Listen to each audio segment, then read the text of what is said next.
Welcome to I Said What I Said, a sports podcast giving you opinions not heard anywhere else. I'm your host, Brad Wakai, coming to you from Brooklyn, New York. And that is my co-host, Tyson Gentry, coming to you from Missoula, Montana. And Tyson, we're back, baby. We're back on the hardwood. NBA is cranking up right now, as it always does in the offseason. We got a ton to discuss. Obviously, your Phoenix Suns are in the headlines after trading for Bradley Beal. We'll give our thoughts on that. Draymond Green, he's opting out. Is he going to return? John Morant suspended. We got NBA rumors. Like, is Zion getting traded? Is Dame Lillard getting traded? And then we'll talk a little bit about what we're hearing with the NBA draft. But don't worry, we'll have a full episode coming out Wednesday. If you're liking us on YouTube, go ahead and smash the like button. We really appreciate that. But Tyson, it's been a roller coaster, and your team's at the forefront of it. Yeah, it feels weird. I don't like it. I don't like it at all. It was more fun to be a fan knowing when we were going to suck every year. But now that there's expectations, it becomes a little harder. Let's get right into it. The Suns trade for Bradley Beal, and it's a big trade, right? Like Chris Paul's getting sent out along with Landry Shamet for Bradley Beal, and then some other guys, Isaiah Todd, Jordan Goodwin, and there's some picks being related to this as well. But the main thing, it's Bradley Beal coming over to join Devin Booker and Kevin Durant in a Phoenix Suns uniform, and they have their big three. Well, I am, and you know this, I'm like the biggest anti-big three guy that there is. I didn't think it was going to work in Brooklyn. It just seems like that era of basketball is kind of over as far as filling out the rest of your bench. So there's a lot to kind of clean up there if you're Phoenix, but you're outside of your mind if you're not excited about this. I think the only people that aren't like really freaking out about this team as it's constructed are people that didn't ever watch Bradley Beal. This is a 30-point a game scorer, basically, is who's walking in. People are saying that it's going to be redundant between him, Booker, and Kevin Durant. I actually disagree. I think anytime you can have three guys who can score at a high level from all three levels on an NBA basketball court, the defense is in for a long night. I think this is now the official arrival of Point Book. I'm going to put that out there. Devin Booker had to run some point guard when Ricky Rubio went down earlier in his career. He had to run some point guard when the only other point guard on his team was Eric Bledsoe or Tyler Ulis or whatever else. His passing's got a lot better. Everyone's worried about who's going to play point guard for Phoenix, Brad. I think they're going to use 1.5. I think it'll be between Beal and Booker. I don't think that they're going to be overly worried necessarily about 6 passes before we get a shot up. Everybody touches the ball. We need to have this motion, this motion, this motion. They're going to lean into, hey, we have 3 of the 10, 15 best scorers in the NBA. Go get buckets. And it didn't work last year, but they also didn't have Bradley Beal to break glass in case of emergency when that certainly would have helped against Denver. 3 guys isn't enough to beat the Nuggets, but if they fill this thing out right, this could be a very, very good team. Well, what Denver did too was just sit off on the corners of Craig, Okogie, and then Chris Paul. And you're not going to be able to do that with Bradley Beal. He's a lights out shooter. He's a really good player. I don't know if necessarily if you can say right now he's an elite player. He's a difference maker. But Bradley Beal has always been he's an elite scorer. Like he's always been the 1 or the 2 in Washington. I don't know if he is that. He's going to now move into the number 3 role. Like this guy is now into a number 3 role on a team. And it is exciting. And we were talking about it before, like they were only going to pay $5 million more to have Chris Paul and Landry Shamet on their team than having Bradley Beal. And people are talking about, well, what depth? Like there's no depth now. Like, okay, so Chris Paul was the starter. Bradley Beal is now the starter. And Landry Shamet's coming off the bench. You use one player. You just got in this trade 3 other players or 2 other players coming over. And Landry Shamet played 6 man, but he's really a 9th man at this point. Like that's what's frustrating when people talk about the depth stuff. Landry Shamet wasn't good. Chris Paul lasts about 2 games into the playoffs every season.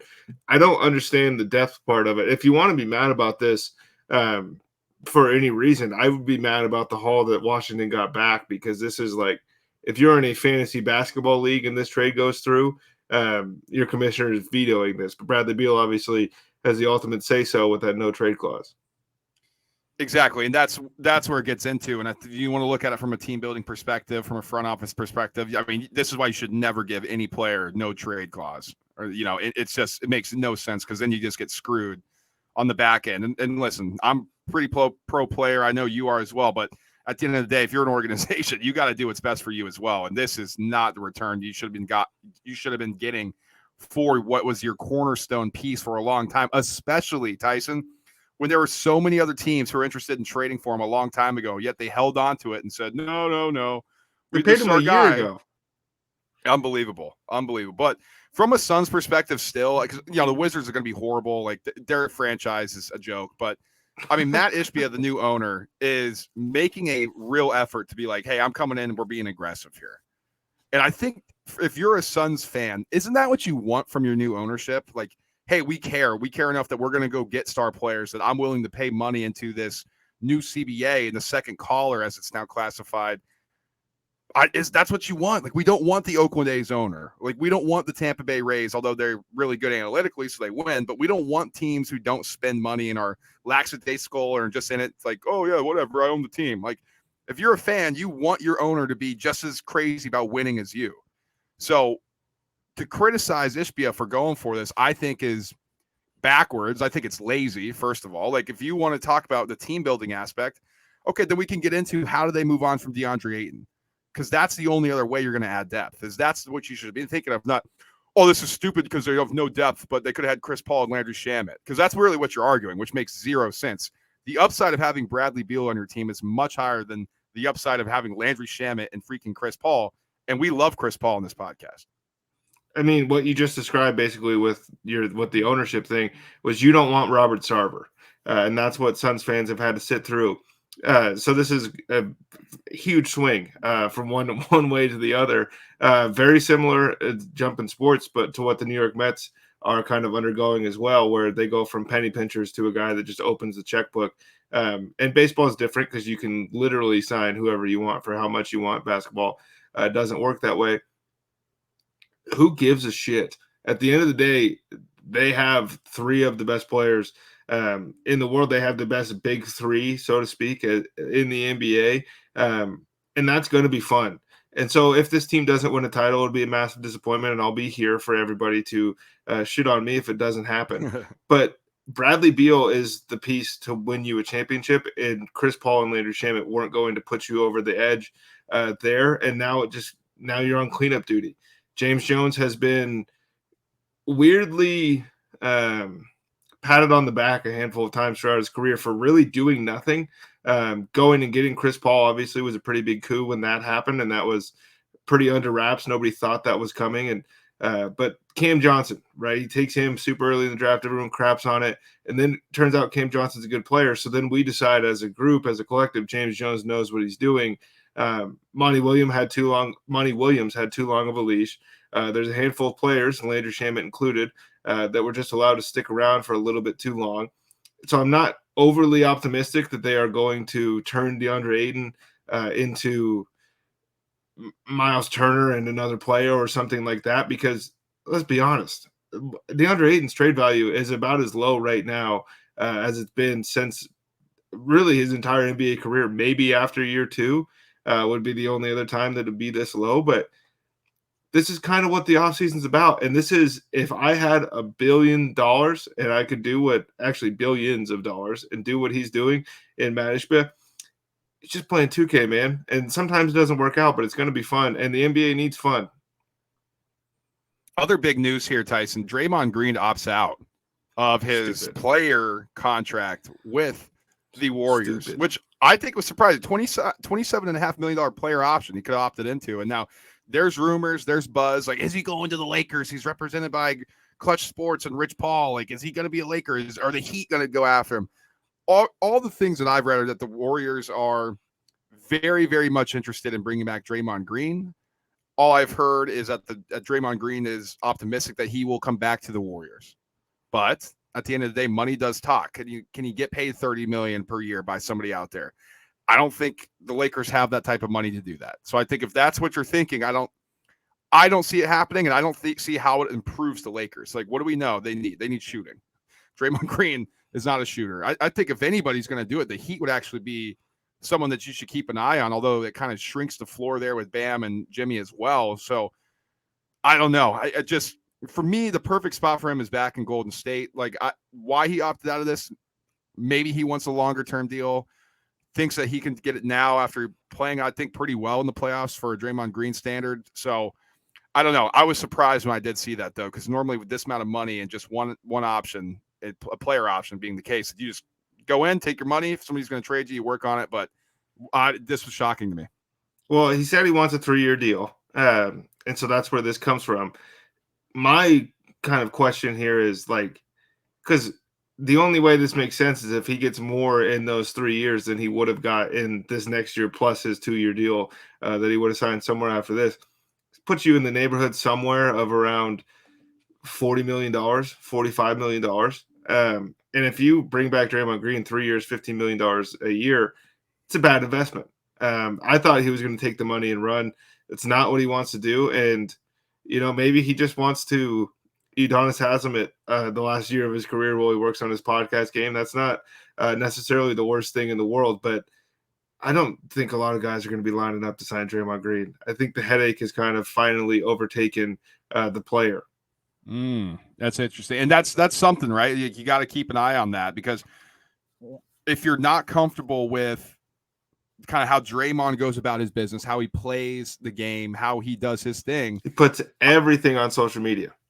And I don't know why you would want to bring him into your locker room if you don't know how he's going to kind of act in there, how he's going to mesh with your coaching staff. Because we know Steve Kerr, they butt heads, but they get along, or they have a great working relationship. I don't know. We're not behind closed doors, but for all intents and purposes, Steve Kerr is able to handle the Draymond Green thing well.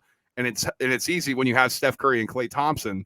We're just like, yeah, whatever. He's our leader. He's our guy. But when he has a change of scenery, when he goes to a new locker room, different personalities, it's either going to be, hey, we're all getting on great. This is exactly what we needed. Or it's going to be like, we hate this guy. This is the worst signing in the history of our franchise. So I think teams may be thinking about that a little bit too. Guangdong, the Tigers. Is that where Dwight was trying to get everybody to go this offseason? I did see D'Angelo Russell. They finally popped up on the offshore book for him at 14-1. So maybe they're going to throw him a bag. But outside of that, he's not getting $30 million a year from a single NBA team. Now let's talk about John Morant, because they finally announced his suspension, Tyson, 25 games. And I've seen different things. People are saying it's too little. People saying it's too much.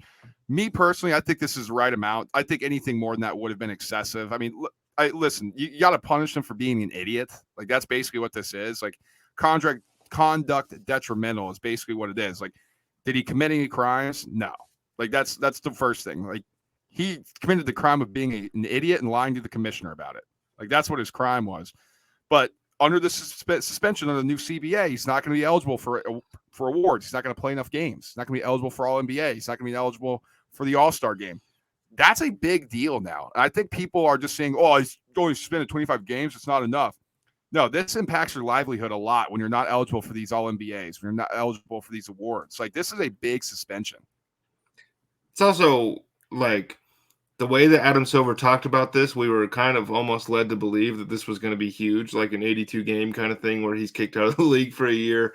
That would have been insane. Right. And that's the thing about this is that Gilbert Arenas got, 50 or 60 for having a gun in the locker room.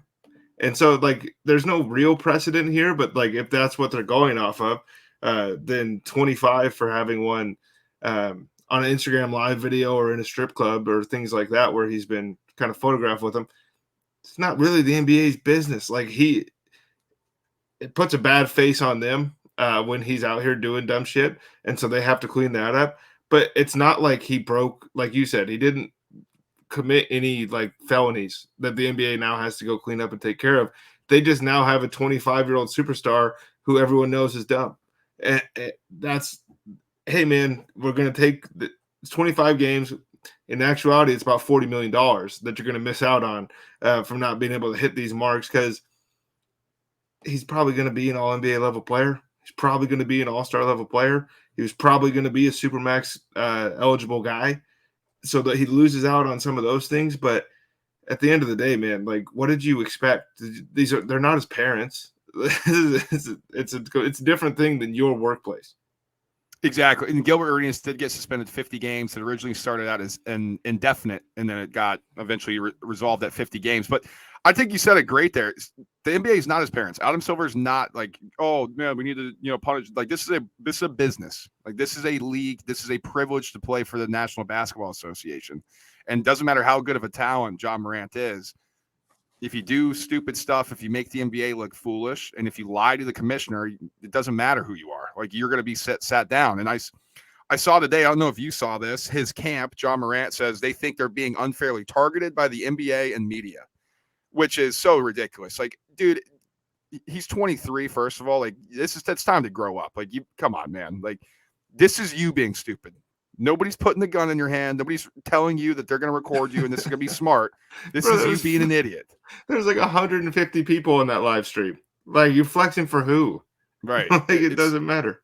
So this is going to be a test, I think, on how mature he is. How mature is he taking the situation? How seriously is he taking this? Because this can go one of two ways. Oh man, this is something that is going to put me back, and I'm not going to say get my life back in order. I don't know. I'm not going to. He's got down to the therapy. It doesn't seem like that really helped, based on he was doing the same stuff again. But if you want to play basketball, if you want to be the face of this league, you got to figure things out. Or are you going to continue to blame others? Are you going to allow your camp, whoever the case may be, to make excuses for you, okay your behavior, have them kind of leech off of anything that you're doing. And then at the end of the day, when it all kind of ends prematurely, that's your legacy. So I think that's where we're looking at where John Morant is. How serious does he take the suspension? Because this is a warning shot by the NBA, and this is a warning shot by anybody else involved. And that's what people are missing here is everyone's calling it a slap on the wrist, and that might be what it is. But now you're under the microscope for the rest of your career. It doesn't matter if he's not good. It'd be a far jump for John Morant to become all of a sudden the upstanding citizen. And they don't have the Walter Payton Man of the Year, but whatever the equivalent is for that, if he starts winning like humanitarian awards, then maybe something will change. But in 3 years, if John Morant is caught doing dumb shit again, this will now be a year, or this will be an indefinite suspension. This was not a, hey man, we really didn't want to do this to you. This was like, hey, if you don't fix your shit, like you're done forever. Kiss the generational wealth goodbye. And he's made a lot of that already, but I mean, I don't want to speak on anything, but I don't know. We've seen a lot of these guys blow through money pretty quick, and John Morant seems to be putting on for people that don't really put money back in his pockets. Exactly. And that's the thing, right? Like, if your camp's the one telling you, no, you didn't do anything wrong here. Like, I'm sorry. That's just not doesn't seem like that's the smartest individuals we have around you. Like this isn't like, I don't know. We'll see. It's just kind of concerning to hear this stuff come out after the whole Morant saga. Oh no, this and that. I'm doing this, and then to have this report, no, like we're getting unfairly targeted. It's disappointing. But Tyson, let's get into some other stuff here. Some more rumors, not necessarily news that's been going wrong in the NBA and going around here. And the big one, I think people are going to be kind of shocked by this. There is major momentum that Zion Williamson is going to be traded out of the New Orleans Pelicans to somebody else. You can Google it. Just look up Zion trade rumors, and everybody thinks everybody's landing this guy, right? I think the one that makes the most sense to me is Portland at 3. If Portland wants to land a star for Damian Lillard, which we'll talk about here coming up, but that would make sense if he's able to stay healthy. And if you just give up the 3rd pick, I think New Orleans would jump at that opportunity. Apparently there's no relationship right now between Zion and the organization. We know they got off to a rocky start between the two, and Zion's stepdad's kind of overstep certain things or whatever the case may be there. But it looks like Zion Williamson is going to be on his 2nd NBA team. Which is nuts because when he plays, he's still 27 points a game, like 10 boards. He's shooting 80%. He's dunking everything. But we just haven't seen it. And this is obviously, if you follow this guy at all, you're aware of kind of what he's been going through on NBA Twitter lately. This dude just doesn't seem engaged. And it's, again, way different than John Morant, but it's another one of those things where, like, just because you've been handed this stuff since you were 14 doesn't mean that somebody else isn't going to come try to take it from you, because he is their superstar in New Orleans. He won't be the superstar the second he walks into a building like Portland. Now, all of a sudden, like, you're on somebody else's team. You don't get to get away with a lot of this stuff. So that's concerning. But the other part of it is, if they get this guy for 3 and it's Brandon Miller, that's stealing. You just stole Zion Williamson from the New Orleans Pelicans. It's kind of a no-win situation for New Orleans because if he stays, nobody likes him as far as the organization goes. He doesn't talk to anybody. He doesn't even really want to be there. He doesn't play. And then if you lose him, like, you know how good this guy is. And so like, I'm letting a first-team All-NBA talent walk out of the door and getting back a guy basically right now with question marks.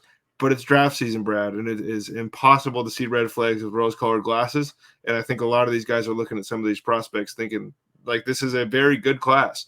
And so I think a lot of people think there's some can't-miss guys here. There's can't-miss guys that miss all the time. And Zion Williamson might actually end up being one. Who knows? That's what I was going to say. Like, when he plays, people are already saying bust, bust, bust. If he plays and if he's healthy for 2 years, like, he's going to put up numbers. You're like, holy smokes, this guy's unbelievable. Because when he does play, he is still dominant. The problem is he's hurt. It seems like we know why he's distracted now and why he doesn't want to get back on the court and why he blew up like a balloon. And it's just one of those things, Tyson. Like, we talked about Zion Williamson. So let's go back to this because we talked about this before in this pod, but those who just tune in, Zion Williamson was not the number one guy out of high school. It was RJ Barrett. And then Zion Williamson goes to Duke and when he has tutelage from Coach K and he looks refined, he doesn't look just like a dunker, and then he explodes as to this generational guy, right?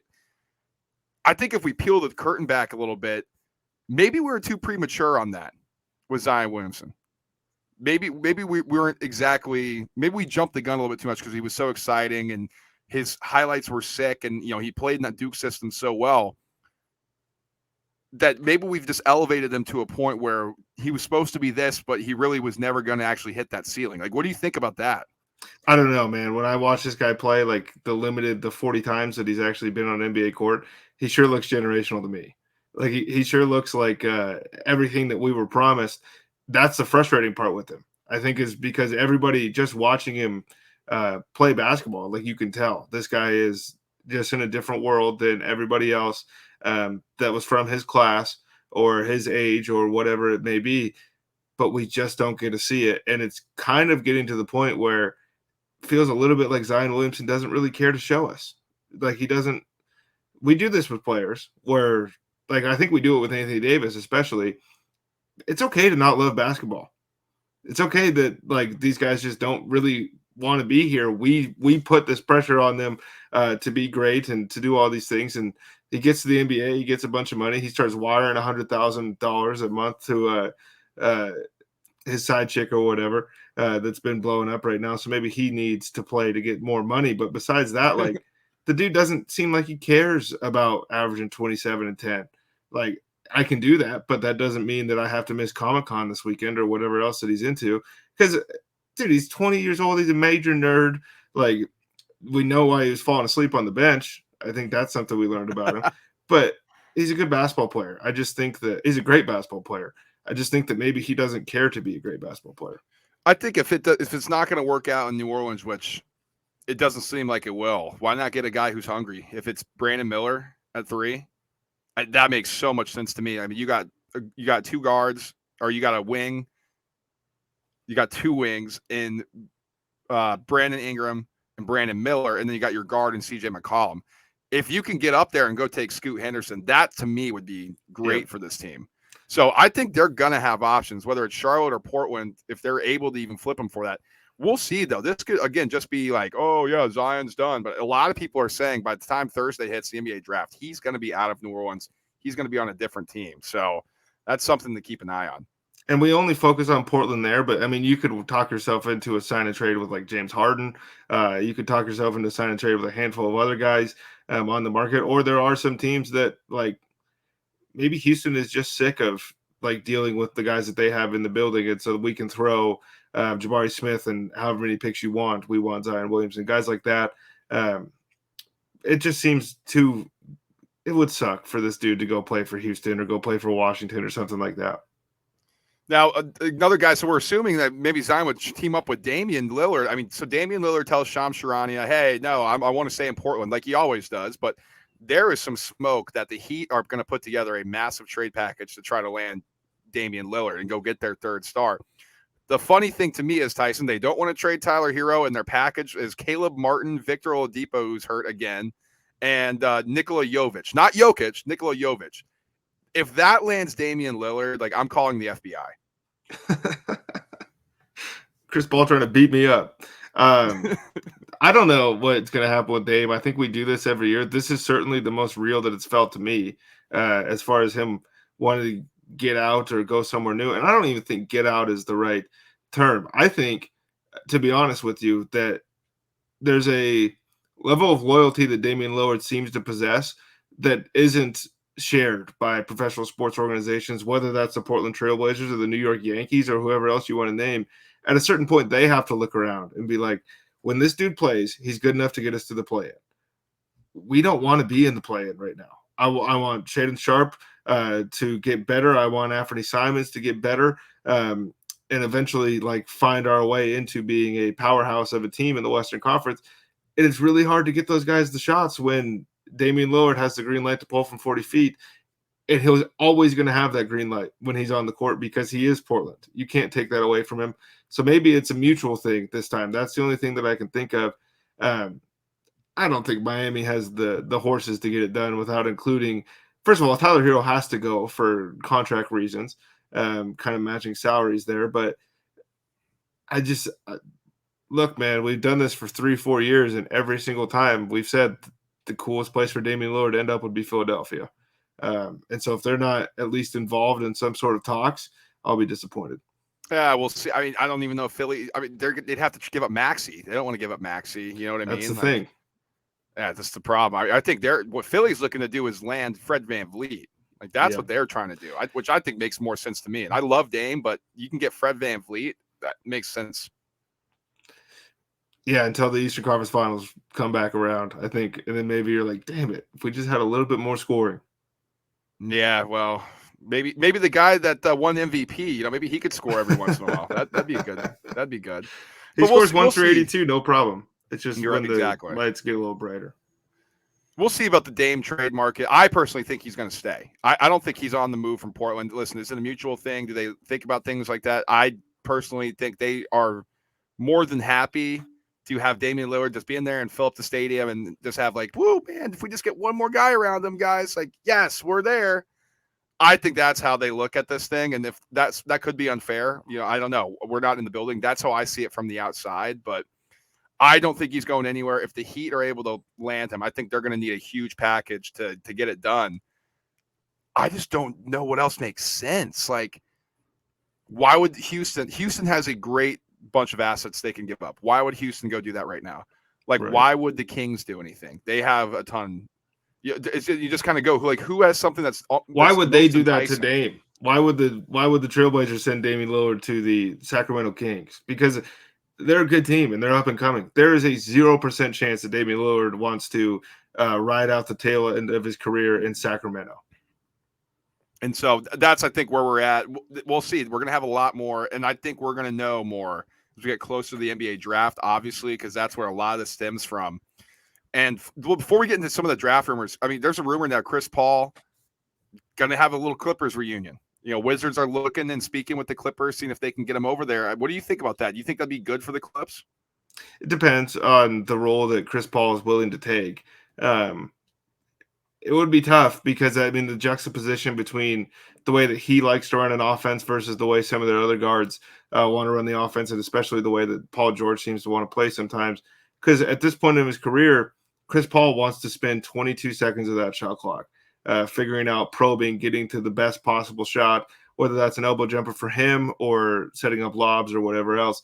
And to be honest with you, that would have worked really, really well in the mid-2000s. But we're just in a up and down and up and down and up and down kind of game here. When Chris Paul came in the league, he was breaking everybody's brains because he was the one racing back and forth. And now he wants to slow everything down. If Chris Paul comes off the bench, there won't be a better bench point guard in the NBA. Chris Paul's not going to willingly sign up to come off the bench, I don't think. I think it would help him in terms of the Clippers, their offense, just because you have an initiator, you have a trigger man. It's going to help Paul George. It's going to help Kawhi Leonard in spots where, hey, we need a bucket and we don't want them to go one-on-one. But again, we're talking about a team that's already injury prone, man. Yep. Like it's Paul George and Kawhi Leonard. Hey, let's add Chris Paul. Like, oh, so we may have 3 guys missing in the playoffs instead of 2. Great. Like, and it's unfair to all of them, but that's just the reality, you know. Like they break down and they've been broken down, and maybe they can figure it out, and he'll have that little elixir when he goes over to LA again, where he comes back and he's able to make a little run. But we're talking about a guy who's kind of played past the prime of what normal little guards play in the NBA, and we're expecting him to keep up the same level of production. It's very unfair to him, and it's very unfair to expect the franchise to also pay an insane amount of money and get back 12 and 10. Right. Yeah, max. That's on the upside, and that's 12 and 10 over 45 like games, because you're going to want to manage him to the point where you can play in the playoffs, because that's kind of the quiet little secret that nobody wants to talk about is 2020, the Suns go to the finals. Chris Paul hurts his wrist, is barely even able to play, like can't play in the Western Conference Finals, doesn't look great in the finals. 2021 hurts himself after the first round against the Pelicans. And then obviously this last year hurts himself in their series against the Denver Nuggets. So that's 3 years in a row of this guy not being able to finish seasons, where if I'm the Los Angeles Clippers, I've seen this movie. Like I don't really like having all my superstars wearing. What do you think between Kawhi Leonard, Paul George, and Chris Paul? That's $10,000 of suits that you have to look at every game while they sit on the end of the bench. Maybe more, dude. Maybe more. I don't know what this high fashion costs nowadays. Kawhi's in the New Balances. That was I was accommodating for that. Oh, good point. Yeah, you're right. You're right. Okay, let's get to the NBA draft rumors to close this out, Tyson. Now, for those listening, we will do our whole breakdown, picks, what we're hearing, our analysis on these different players on Wednesday, and we'll have it to you ready for Thursday. But just some stuff right now that we're hearing, and obviously we talked about, Portland could be looking to move their 3rd overall pick. Right now, where the draft really starts is number 2 at Charlotte, because number 1, you would expect the Spurs to take Victor Wembanyama, and now it's coming down to, is Brandon Miller going to go 2 or Scoot Henderson going to go 2? You were talking to me about something before we jumped on here, Tyson. Go ahead and kind of share with the audience what you were telling me. Was it the Scoot Henderson thing or the question Scoot. we got from a listener? Well, it pisses me off, and we had the same discussion in the NFL draft. We just get a little bit of prospect fatigue, and it's not the same in basketball because we don't get to see these guys for 3 years versus the NFL. But like Scoot Henderson was always going to be the number 2 player in this class. And then we kind of, because nobody watches the G League. And so Brandon Miller kills everybody at Alabama, and it becomes like, oh, this guy is going to go number 2 over Scoot. And then draft season starts, and the actual real talent evaluators get into the nitty gritty of these guys and how they can impact winning.